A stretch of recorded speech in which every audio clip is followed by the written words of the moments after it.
Welcome to USD 435 Update. We're glad you're joining us today. We are going to talk a little bit about band and facilities, and we have some special guests today. We have Dr. Smith, our high school principal. So we are going to talk about band, but first we're going to talk a little bit about this room. So Mr. Smith, or Dr. Smith, talk to us. I'm not doing very well with names today, am I? Dr. Smith, talk to us a little bit about what this band used to look like. And this is where we're going to pull some of the students into. I've been here long enough to know how overfull we were in the band room with the growth of the music department, how overutilized and undersized this room used to be. Mm-hmm. And with Brittany and Emerald with us, they're both seniors, so they were also here and experienced for the first 2 years of their high school careers what the band room looked like and what it's like now. Not only what it looks like, but what it feels like and how different it is. So, girls, why don't you go ahead and give us your take on what the differences are, how it feels, or your overall emotional experience of being in here, especially comparing it to what you used to go through. Thank you. So we really got to understand what, especially being a senior in high school, we both understand we had a really small band room. Like, we were cramped in, we had a chance to get close to each other because we were close to each other. So it was really just a good experience. But now that we have this new amazing band room, all thanks to people in our community that support us, we increased our band room to where now we have a little bit of elbow room and trombones, and all of our other instruments can get our horns up and really get to feel the room. But it's really a good experience.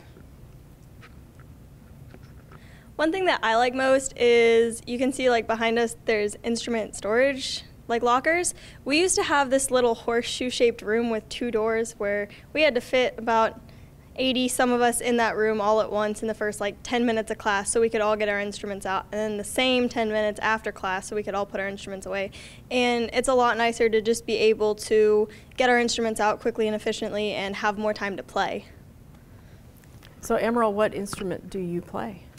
I'm a bass clarinetist. A bass clarinetist, okay. And Brittany? I play the trombone for both. How does the size impact the play of a trombone? So really, if you're thinking about it, the trombone has 7 different position slides. So the farthest you can reach out is your 7th position, and we have certain notes that we have to hit in 7th position, and if we couldn't be able to reach all the way out to 7th position, that means we'd be playing the note a half step up. So it really is just a better influence and effect that we have this better range for our instruments. Very good. So 3 summers ago was when the first big impact happened. And where we're standing right now used to be these risers. And so the size of the room was impacted by how many students you get on the risers. And so the percussion was all along the back, and then I think the trumpets and trombones lined up in the 2nd level. And so 3 summers ago, when we knew that in the next year we'd have more room in here, we had to find a way to accommodate for our growing band. So we took those risers out.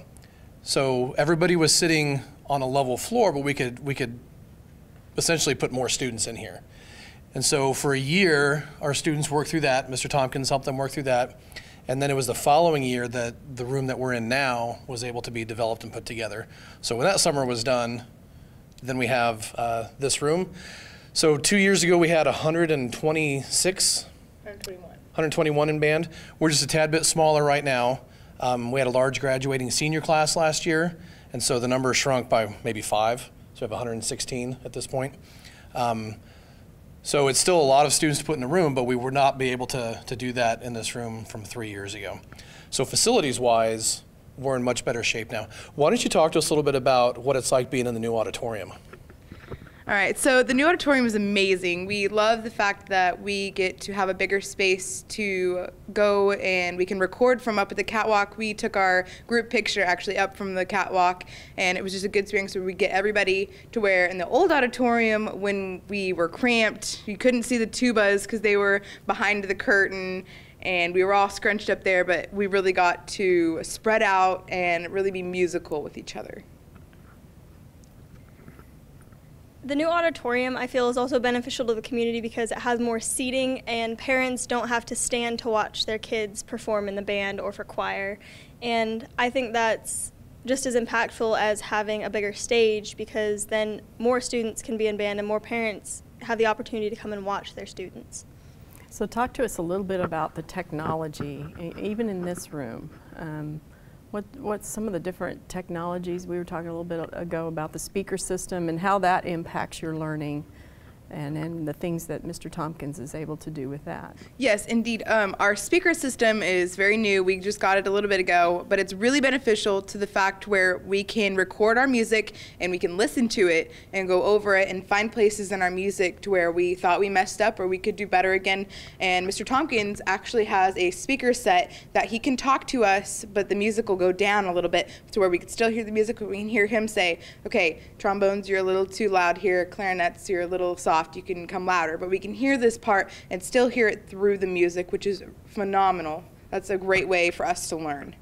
So this occurs during playback, so we can record it and then play back and talk to you while you're listening or while you're performing? Exactly, yes. So while we recorded it first, then we can pause it and go back through, and he can talk to us about where, and then we can record it again and go back and listen to where it was again. Okay, so this can be a spontaneous issue, where you can record it and then immediately listen to and make improvements on it. Exactly. It's like a right there thing. We can program it to listen. So. Great. How about the technology in the auditorium?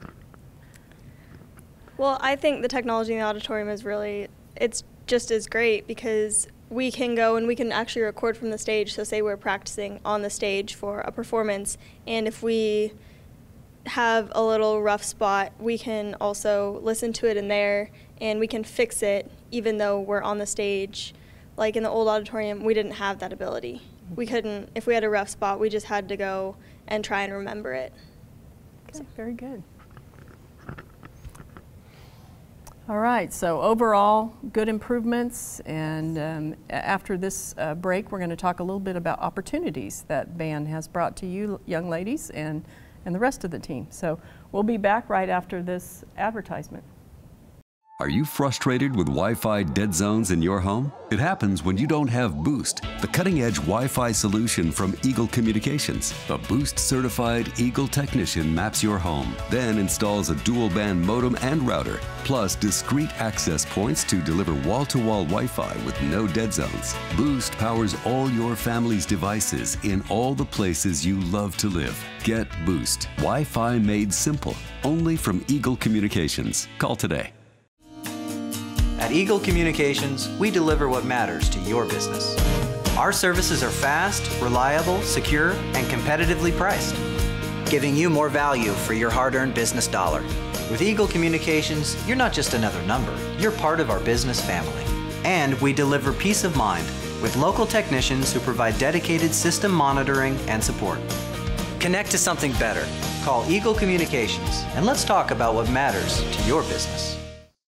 All right, we're back to USD 435 update, and we have Emerald and Brittany and Dr. Smith with us, and we're going to continue to talk a little bit about our instrumental music department. I'm going to let Dr. Smith direct some questions to the young ladies, and we're going to learn more about them.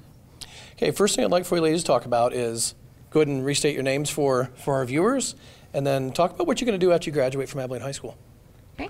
Well, I'm Brittany Ebersole. I'm a senior here at Abilene High School, and after I graduate from Abilene, I will be going to Kansas State University, and I'll be going into their veterinary program, and I will be going to keep playing in their marching band. I'm Emerald Brown. I'm also a senior here at Abilene High School, and after I graduate, I will be going down to attend Hutch Community College, and I will be participating in their automation engineering program, and it is possible that I will be playing in their symphonic band as well. Okay, when we first talked about what we wanted to do today, you wanted to talk about some opportunities that exist throughout the school year within instrumental music, and how it's not just for kids who are in band. So if you would, go ahead and share some of the things that the band has done in the first semester and some of the things that are upcoming, and anything you think we need to do to get some recognition for our outstanding programs. Thank you. So, like I said, thank you again to everybody that supports us. The first semester we really hit off. We had marching season, and we went to the state fair in Hutchinson, and we got a 1 rating, which is the best rating that you can get for a marching band.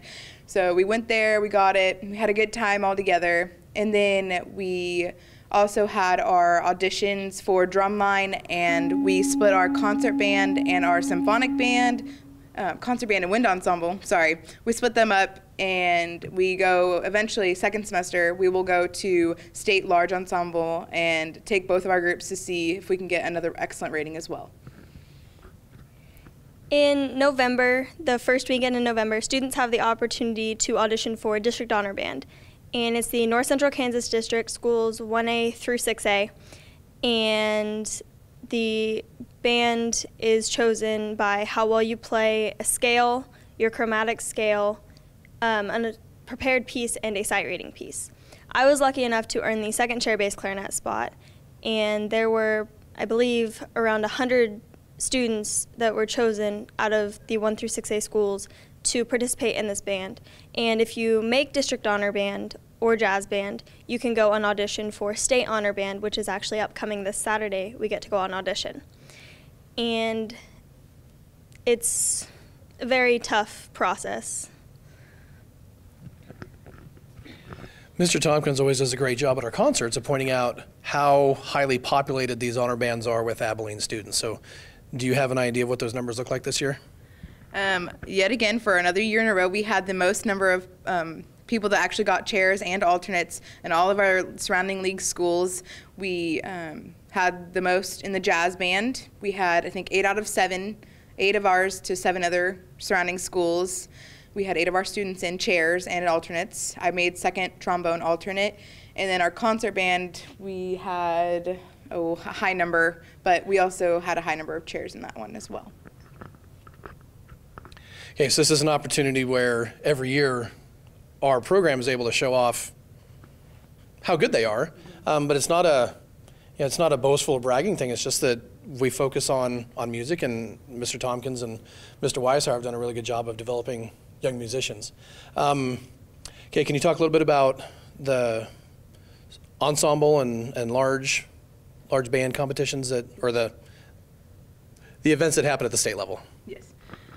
So we actually haven't gone to state large ensemble yet. We will go there in, I think it's March, but we're going to go there, and that's when we will take both of our bands to go there, and we will go to try to get a 1 or 2. It depends on how each band does. We actually had our first performance today of sight reading music, and we did pretty good, to what I think. So. I believe it's in April, the second weekend of April, we go and we participate in solo and ensemble contest at regional. And if you get a 1 at regional, 2 weeks later you get to take it to the state level and perform it for a judge as well. Now in about 2.5 weeks there's something going on at K-State, right? Isn't there clinics going on there? Yeah. Can you go ahead and talk about that? Sure. So in a couple weeks we have K-State Concert Band Clinic. We had an obnoxious number of students try out and make it in. Basically it's a 3-day clinic, and we go and we audition the first day, and then we stay up late and we practice music. Then we go Saturday, we practice our music and go to some clinicians that are there, and they help us with our specific instruments. And then on the Sunday we do a concert for whoever wants to come, and anybody's welcome. It's in Manhattan. So I mean, if you're wanting to come out one day, just come out and support us. I was chosen to go to the concert band clinic for my freshman and sophomore year, and it was a very rewarding experience. I was able to bring a lot back to this program and share it with my fellow band members, and I think we can actually grow as musicians from what our peers bring back. And this really is one of the big deals in the state as far as helping to develop young musicians. I think we have 35 students that are going to it this year. I've been to the concert for the last 2 or 3 years, and I can tell you, if you're a fan of music at all and you like band music, this is a tremendous thing to go to. I think there's upwards of 6 bands, right? And from the introduction band up to the highest band, all of them are outstanding, and you can really see how each of those bands grows in talent by the time you get to the final concert, and it's really a tremendous thing. So if anybody is a fan of band music, it's one of those things I'd recommend you go to. Just first of all, to be supportive of Abilene High School students, and second, just to support the arts and do something that you enjoy.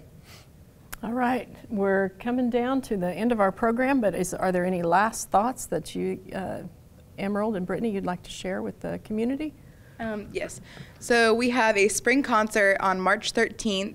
It's actually going to be here, and we'll have both of our jazz band, our wind ensemble, and our concert band, and we will play here, and everybody's more than welcome. And our jazz band, we have our jazz band dinner dance on April 6th. So if anybody could make it out, we'd really appreciate it. All right. Thank you very much, girls.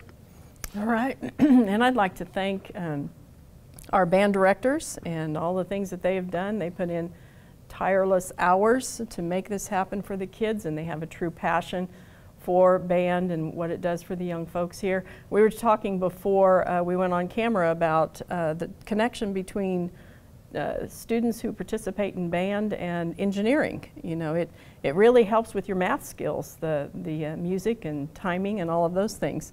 So there's a lot of connections besides making beautiful music that band does for our students. So we are excited and proud of our instrumental music department, and I just want to shout out to those gentlemen who helped make it happen. So with that, anything else from you, Dr. Smith? Or? No, that's all. All right. So we will close on this month's USD 435 update. Thank you for joining us.